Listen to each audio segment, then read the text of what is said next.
Hello everyone. এই দেখো সকাল সকাল দেখা পেয়ে গেলাম ঘোড়ার গাড়ি। পড়াতে এসেছিলাম আর পড়াতে এসে দেখছি যে ঘোড়ার গাড়ি যাচ্ছে রাস্তা দিয়ে। তো এই ভিডিওটা শীতকালে আমি করেছিলাম, সেদিন বাড়িতে কেউই ছিল না, তাই রান্নার দায়িত্ব পড়েছিল আমার ওপরে। তাই প্রথমেই পড়িয়ে এসে আমি স্নান করে ঠাকুরকে ধূপ দেখিয়ে দিলাম এবং তারপরে কিন্তু রান্না বসিয়ে দিলাম। এখানে আমি করে নিচ্ছি সমস্ত সবজি দিয়ে মুসুরির ডাল।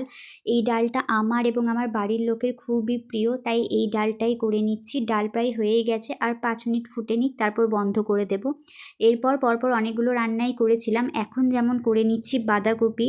বাঁধাকপিটা যখন কাটছিলাম তখন মনে হচ্ছিল যে অনেকটা বাঁধাকপি কেটে ফেলেছি, কিন্তু রান্নাটা হওয়ার পর দেখো কতটুকু এসে দাঁড়িয়েছে। এখন যদিও বা যতটুকু দেখাচ্ছে আরও একটু বাঁধাকপিটা হওয়ার পর পরিমাণটা আরও কমে গেছে, তবে হ্যাঁ, কম পরিমাণে জিনিস হলে দেখবে রান্নাটাও ভালো হয়। তাই আজকে বাঁধাকপিটা কিন্তু খুবই সুন্দর খেতে হয়েছিল, সবাই এটা বলেছিল, আমার বক্তব্য নয়।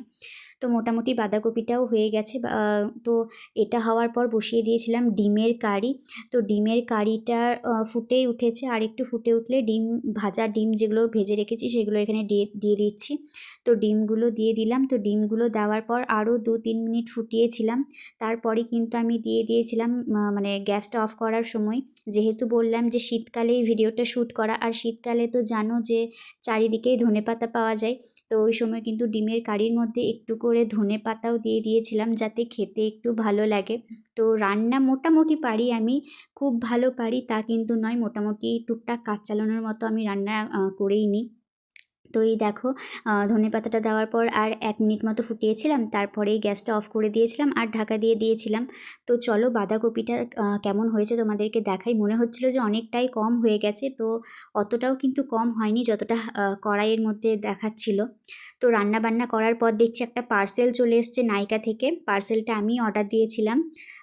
একটা কি অর্ডার দিয়েছি চলো দেখাই তোমাদেরকে। তো এখানে আনবক্সিং করে নিচ্ছি আমি। মোবাইলের ক্যামেরা হাতে প্রচণ্ড নড়ছে, তাই আমি বলে দিচ্ছি কি অর্ডার করেছিলাম একটা ডট অ্যান্ড কি সানস্ক্রিন।